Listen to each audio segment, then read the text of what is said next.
Hello दोस्तों, welcome to arts वल्ला। स्वागत है आप सभी का आज के इस नए वीडियो में। आज हम लोग देखने वाले हैं संधि से रिलेटेड कंप्लीट ऑब्जेक्टिव का प्रैक्टिस, जो कि काफ़ी इम्पोर्टेंट होगा आप लोगों के लिए। और मैं इस वीडियो में आप लोगों को संधि से रिलेटेड जितना भी कॉन्सेप्ट है उस सभी का क्लियर कर दूंगा। संधि से रिलेटेड एक भी डॉट जो है आपके मन में नहीं रहने वाला है। सिर्फ वीडियो को आप लोग अंत तक देख लीजिए। तो चलिए शुरू करते हैं। तो देखिए, हमारा पहला क्वेश्चन जो है बोला जा रहा है इति प्लस आदि बराबर क्या होता है, इत्यादि। इसमें पूछा जा रहा है कौन सी संधि है।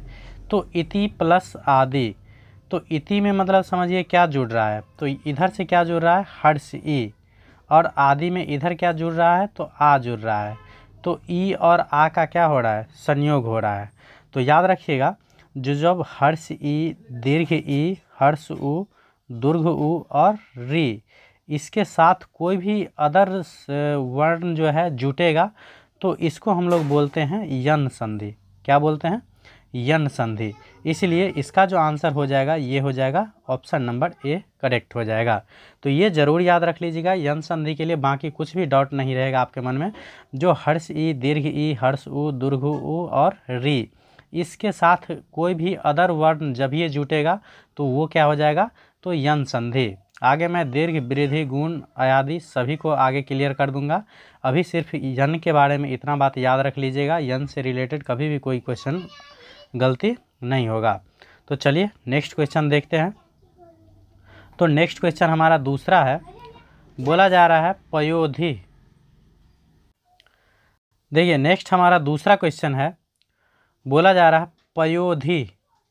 पयोधि का संधि विच्छेद होगा। तो पयोधि का संधि विच्छेद क्या होता है, तो ये होता है पयः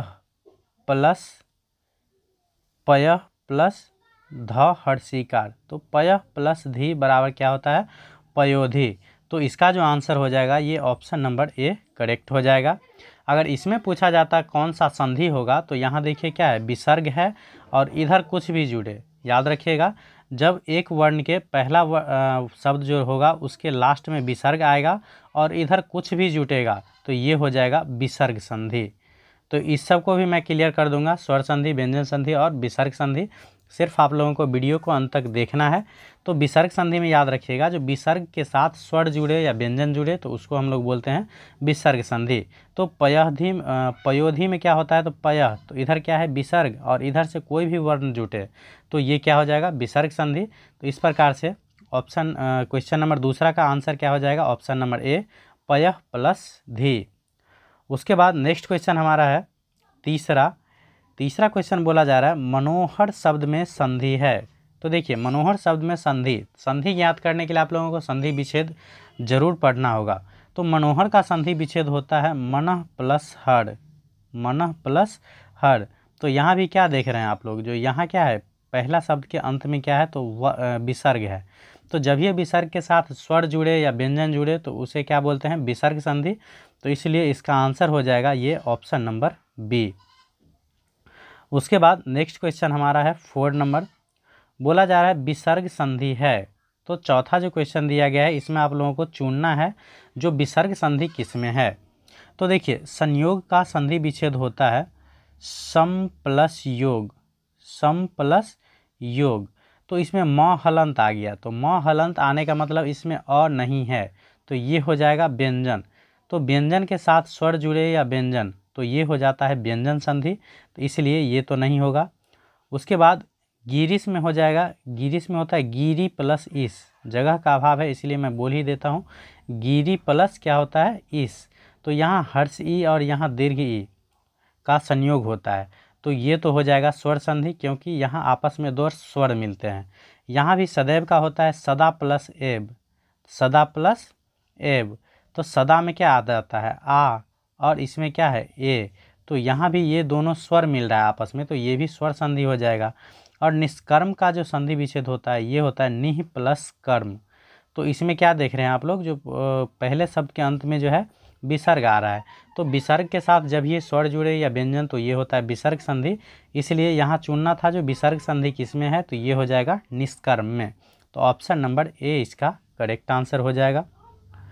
उसके बाद नेक्स्ट क्वेश्चन हमारा है 5 नंबर, बोला जा रहा है जो द्वापी का संधि विच्छेद होगा, तो द्वापी का होता है द्वौ प्लस अपी। क्या होता है? द्वौ प्लस अपी बराबर क्या हो जाएगा? द्वापी। और इसमें अगर पूछता आप लोगों को जो इसमें कौन सा संधि होगा, तो याद रख लीजिएगा, एक और संधि मैं बता देता हूँ। जो ए, उसके बाद होता है ऐ, उसके बाद होता है ओ और औ। ए ऐ ओ औ, इसके साथ जब ये कोई अदर वर्ड जुट जाए, मतलब अदर वर्ण जुट जाए, तो इसको हम लोग बोलते हैं अयादी संधि। क्या बोलते हैं? अयादी संधि। तो यहाँ द्वौ में क्या आ जाएगा? औ, और यहाँ क्या जुड़ रहा है? अ। तो द्वौ में ये जुट रहा है अदर अ, इसीलिए ये क्या हो जाएगा? अयादी संधि। तो इसमें अगर पूछता कौन सा संधि होगा, तो याद रखिएगा अयादी। तो यन और अयादी मैंने बता दिया है, याद रखिएगा। अयादी में क्या होता है? तो ए ऐ ओ औ, इस चारों वर्ण के साथ दूसरा कोई भी वर्ण जुटेगा तो ये क्या हो जाएगा? अयादी संधि। उम्मीद है आप लोगों को समझ में आ गया होगा। उसके बाद चलते हैं नेक्स्ट क्वेश्चन की ओर। नेक्स्ट क्वेश्चन हमारा 6 नंबर। बोला जा रहा है जो अत्युक्ति शब्द में कौन सी संधि है? तो अत्युक्ति का संधि विच्छेद क्या होता है? ये होता है अति प्लस उक्ति।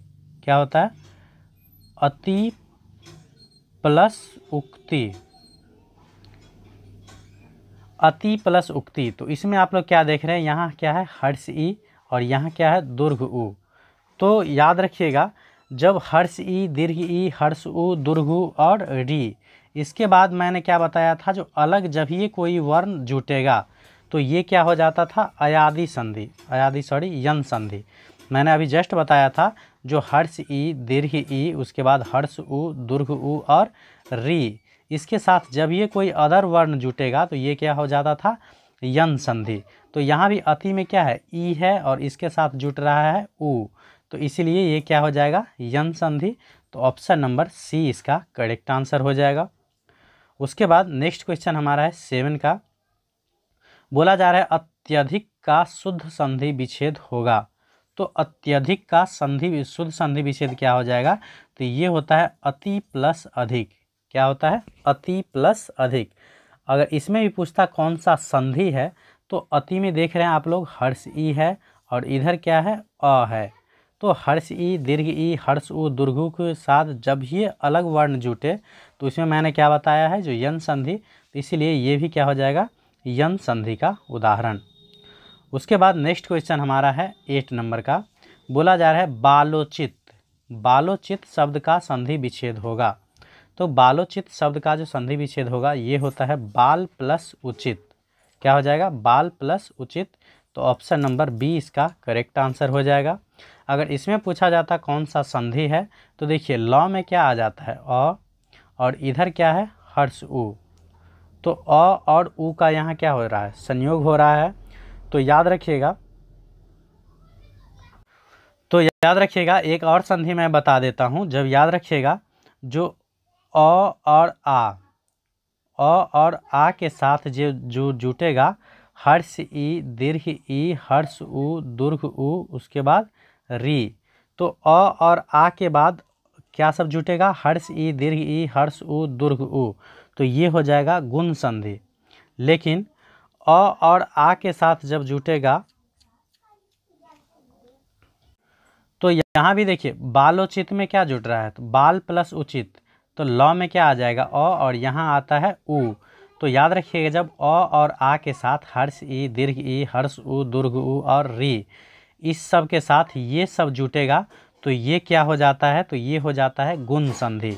तो इसमें अगर पूछा जाता कौन सा संधि होगा, तो याद रखिएगा गुण संधि। तो गुण संधि के मैंने क्या बताया है?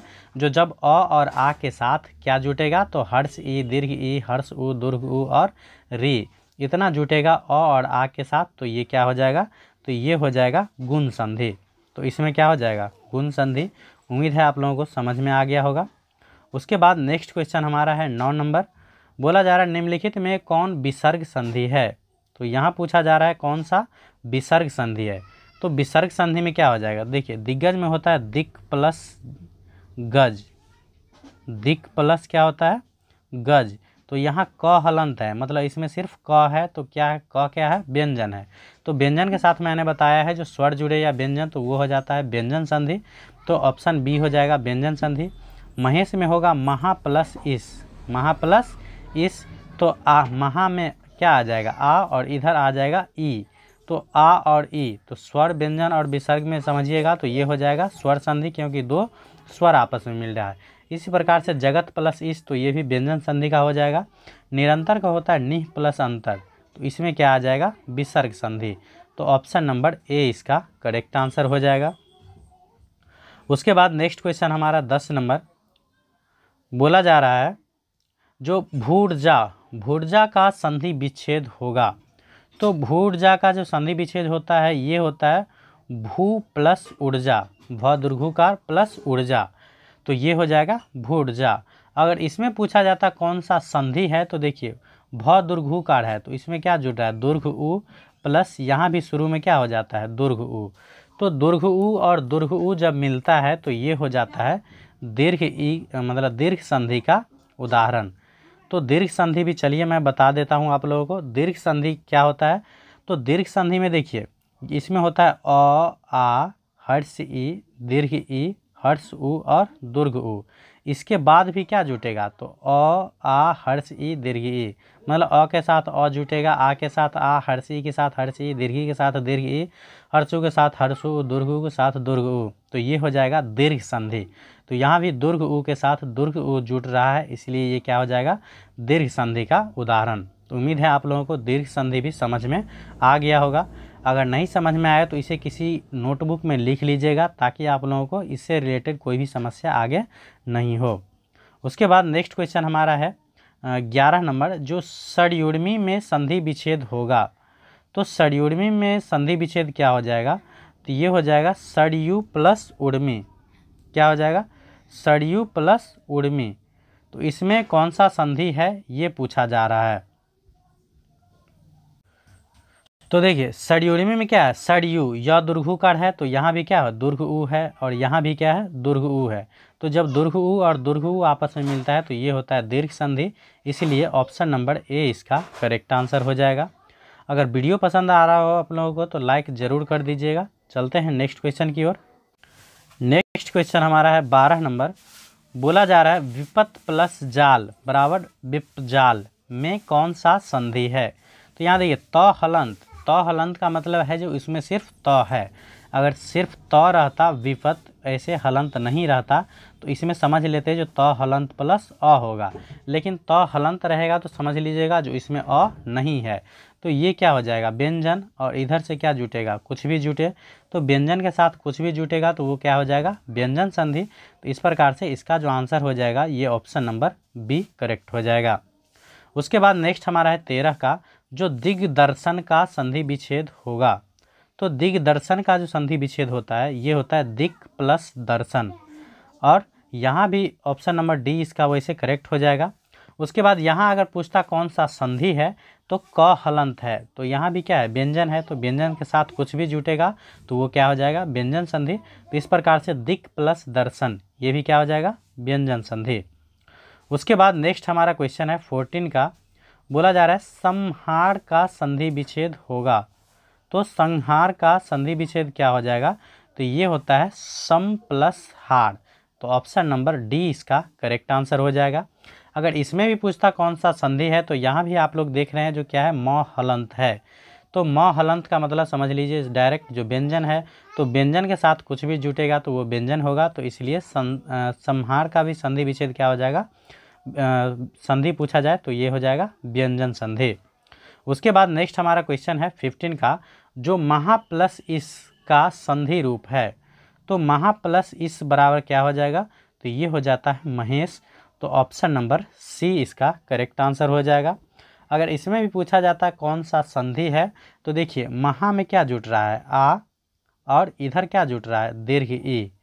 तो मैंने बताया था आप लोगों को जो अ और आ के बाद हर्ष ई, दीर्घ ई, हर्ष उ, दीर्घ उ और री जुटे तो ये हो जाता है गुण संधि। तो इसमें अगर कौन सा संधि है ये पूछता तो याद रखिएगा गुण संधि। और नहीं समझ में आ रहा हो तो ये जितना भी मैं बताया हूँ जो अ और अ और आ के साथ हर्ष ई दीर्घ ई हर्ष उ दीर्घ उ और री जुटे, तो इस सब को एक कॉपी में लिख लीजिएगा, ताकि उस सब को एक बार रिवाइज करने के बाद आप लोगों को कभी भी संधि से रिलेटेड कोई भी डाउट मन में नहीं रहेगा। उसके बाद नेक्स्ट क्वेश्चन हमारा है 16 नंबर। 16 नंबर क्वेश्चन बोला जा रहा है, जो महेंद्र का संधि विच्छेद है। तो महेंद्र का संधि विच्छेद क्या हो जाएगा? तो महेंद्र का होता है जो महा प्लस इंद्र, क्या हो जाएगा? महा प्लस इंद्र। तो ये क्या हो जाएगा? महेंद्र। तो ऑप्शन नंबर ए इसका करेक्ट आंसर हो जाएगा। अगर इसमें भी पूछता कौन सा संधि है, तो इसका आप लोग जवाब मुझे कमेंट बॉक्स में बताइएगा, जो महा प्लस इंद्र में कौन सा संधि है। अगर हिंट्स देने के लिए तो मैं बता देता हूँ, जो महा में क्या आएगा? आ, और इसमें क्या है इधर? हर्ष ई। तो आ और हर्ष ई का मेल हो रहा है, तो इसमें आप लोग कमेंट करके बताइएगा जो इसमें कौन सा संधि होगा। उसके बाद नेक्स्ट क्वेश्चन हमारा है 17 का, जो महेश्वर्य, महेश्वर्य का जो संधि विच्छेद होगा ये होगा महा प्लस ऐश्वर्य। इसमें कौन सा संधि नियम समाहित है? तो महा में क्या आ जाएगा? तो ये आ जाएगा आ, और यहाँ क्या है? ऐ। तो महा प्लस ऐ बराबर क्या हो जाएगा? ऐ। तो ऑप्शन नंबर डी इसका करेक्ट आंसर हो जाएगा।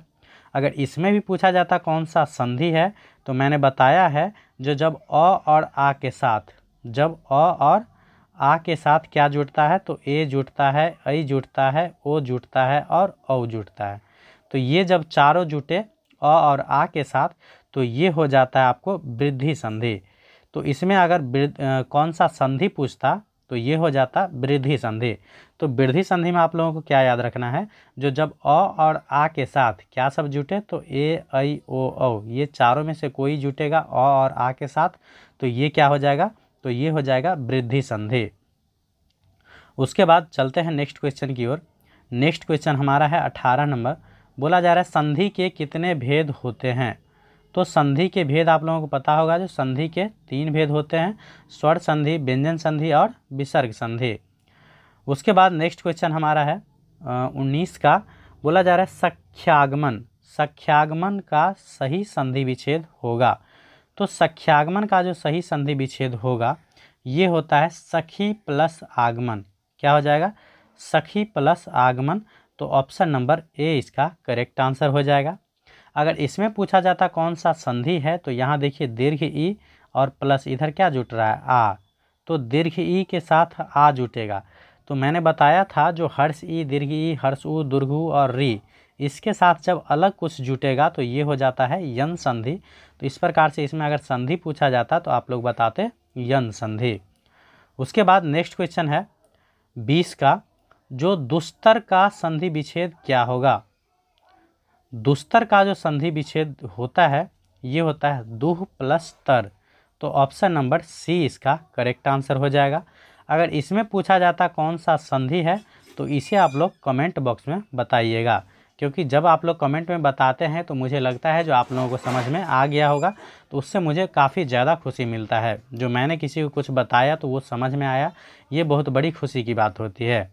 उसके बाद नेक्स्ट हमारा है 21 का, जो दीर्घ ई प्लस आ बराबर या किस संधि में इस प्रकार का परिवर्तन होता है? तो हर्ष ई दीर्घ ई हर्ष उ दीर्घ उ और री, इसके साथ अलग कौन संधि में जुड़ता है? तो ये जुड़ता है यन संधि में। इसलिए इसका जो आंसर हो जाएगा ये ऑप्शन नंबर सी करेक्ट हो जाएगा। उसके बाद चलते हैं नेक्स्ट क्वेश्चन की ओर। तो नेक्स्ट क्वेश्चन हमारा है 22 का और आज का लास्ट क्वेश्चन। तो क्वेश्चन है, जो पौ प्लस अन में किस स्वर संधि का उदाहरण है? तो पौ प्लस अन, तो पौ में क्या आ जाएगा? औ, और इधर क्या है? अ। तो औ और अ का संयोग हो रहा है। तो ये आप लोग बताइएगा इसमें कौन सा संधि है। तो इसे भी मैं आप लोगों को कमेंट बॉक्स में आंसर देने के लिए छोड़ देता हूँ। तो मैंने देखिए नंबरिंग के लिए आप गिनिएगा तो मैंने सिर्फ 22 क्वेश्चन करवाया है, लेकिन आप लोग अगर ध्यान से समझे होंगे तो मैं आप लोगों को इसमें स्वर संधि, व्यंजन संधि, विसर्ग संधि और स्वर संधि के जो 5 भेद होते हैं उसके बारे में भी मैंने काफ़ी अच्छे से एक्सप्लेन कर दिया हूँ। अगर ध्यानपूर्वक आप लोग देखे होंगे तो निश्चित रूप से आप लोगों को समझ में आ गया होगा। अगर वीडियो पसंद आए तो लाइक ज़रूर कर दीजिएगा और अपने इस फैमिली को आगे बढ़ाने के लिए शेयर ज़रूर कर दीजिएगा। और मैंने जो क्वेश्चन किया है इसका कमेंट बॉक्स में ज़रूर जवाब दीजिएगा अगर आप लोग समझ गए होंगे तो वीडियो को पूरा देखने के लिए आप लोगों को धन्यवाद। Thank you for watching.